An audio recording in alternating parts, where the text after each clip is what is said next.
CR 4098A for the offense of manslaughter. Understand by pleading true to violations 1, 1, and 1, the court could find it true, grant the motion, and sentence you up to 10 years in prison and up to a $1,500 20. CR 4098A, State of Texas versus Brianna Renee Mitchell. Can I have parties announced for the record for the state? Brittany Sparks. Defense. The attorney record Monica Guerrero, covering for Ms. Guerrero, judicial statesman. Ms. Mitchell, would you give this judge permission for me to do the case in case of Monica Guerrero? That's right. All right, I'm going to need you to speak up, okay? Yes. All right, are you Brianna Mitchell? Yes, ma'am. All right, I'm showing you what's entitled motion to revoke community supervision. Did you review that with your attorney? Did you understand it? Yes. Are you the same Brianna Renee Mitchell who was placed on community supervision in 2020 CR 4098A for the offense of manslaughter on December 10th, 2021 for a term of 10 years? Is that you? Yes. All right, state. Yes, Judge. Violated condition number 1 on or about the 8th day of September 2022 in Bexar County, Texas. The defendant, Brianna Renee Mitchell, committed the offense of possession of controlled substance, penalty group 1, in violation of condition number 1. How do you plead to that? True or not true? True. Violated condition number 1 on or about the 8th day of September 2022 in Bexar County, Texas. The defendant, Brianna Renee Mitchell, committed the offense of fail to ID fugitive intent to give false information in violation of condition number 1. How do you plead to that? True or not true? True. Violated condition number 1 on or about the 8th day of September 2022 in Bexar County, Texas. The defendant, Brianna Renee Mitchell, committed the offense of evade arrest or detention in violation of condition number 1. How do you plead to that? True or not true? True. We'll waive the other violations. Any objections to the state's waivers? None. All right. Did you understand by pleading true to violations 1, 1, and 1, the court could find it true, grant the motion, and sentence you up to 10 years in prison and up to a $1,500 fine? Did you understand? Yes, ma'am. Knowing that, do you still wish to plead true to violations 1, 1, and 1? Yes. The court will find 1, 1, and 1 true. Is there an agreement? Yes, Judge, we're asking that you grant the motion, revoke her probation, and sentence her to 10 years in TDC. In addition, Judge, will be taking into consideration cause numbers 2022 CR 10345B, County Court cause number 692652, County Court cause number 692653. Is that the agreement, defense? It is, Your Honor, and I may have made a clerical typo on the certificate of appeal. I may have put the case in PIC instead of the NPR. That's mine. Yes. No, I'll correct that. Is there any objections to the court correcting that with the proper cause number? None. And if I may put something else on the record, Your Honor. Yes.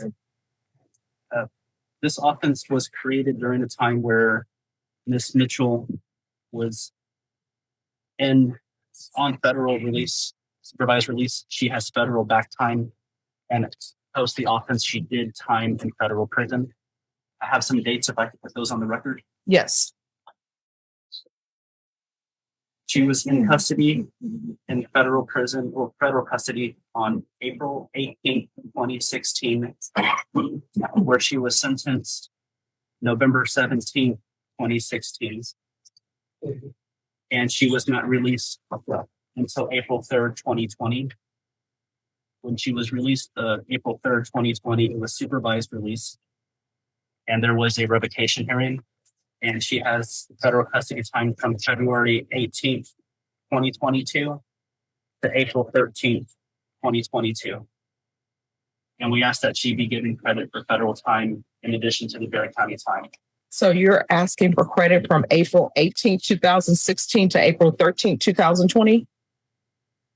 We are, and I did explain to my client that is prior to the offense date, but she was still in custody post that also, and that it's the court's discretion to award time. So with regards to the dates from April 18th, 2016 to April 13th, 2020, was this case open on a motion to revoke or no? I don't believe it was on a motion to revoke. All right. Was this case pending? I have to. I can So- check one moment, Your Honor. Okay, so that's what I want to know about that. But with regards to the February 18th to 2020, I'm sorry, February 18th, 2022 to April 13th, 2022, this was pending, correct? Yes. All right, so she will definitely receive credit for those dates. I just need to check on the April 18th date.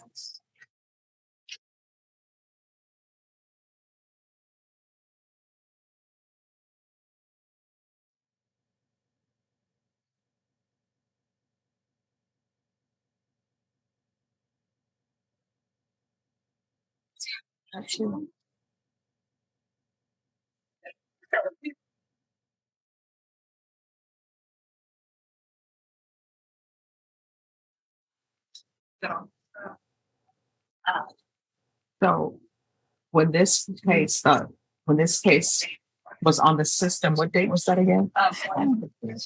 February. And then he was running patient 12-10.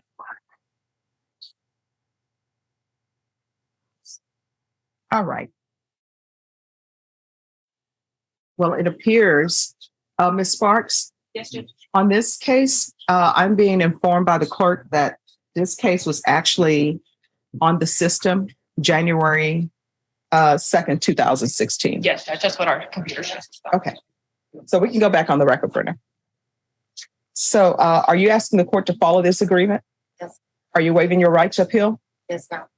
All right. Then the court is finding 1 and 1 true. The court will follow your agreement, revoke, sentence you to 10 years in the prison, take in consideration 2022 CR 10345B, County Court Cause number 692652, 692653, give you credit for any time served, and the court will give you the credit served in federal custody from April 18, 2016 to April 3rd, 2020, and February 18th, 2022 to April 13th, 2022.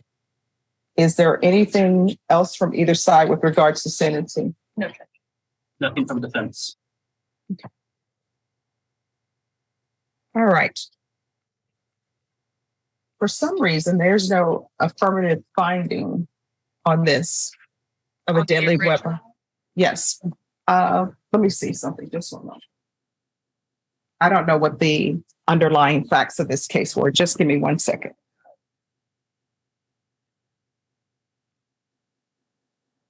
I'm assuming a weapon was involved, be it a vehicle or something else.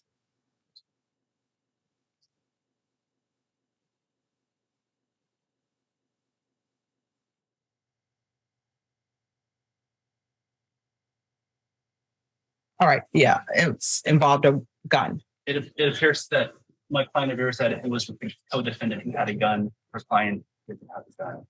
But that was not negotiated with the district attorney's office with Marcus prior to this. All right, because I mean, according to the, and I know this is before your time, Mr. Statesman, but according to the indictment, it says that Brianna Mitchell did recklessly cause the death of an individual, namely, the complainant by discharging a deadly weapon.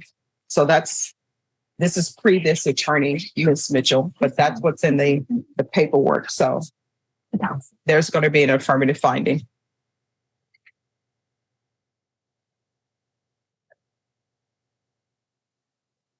So there's an affirmative finding of a deadly weapon.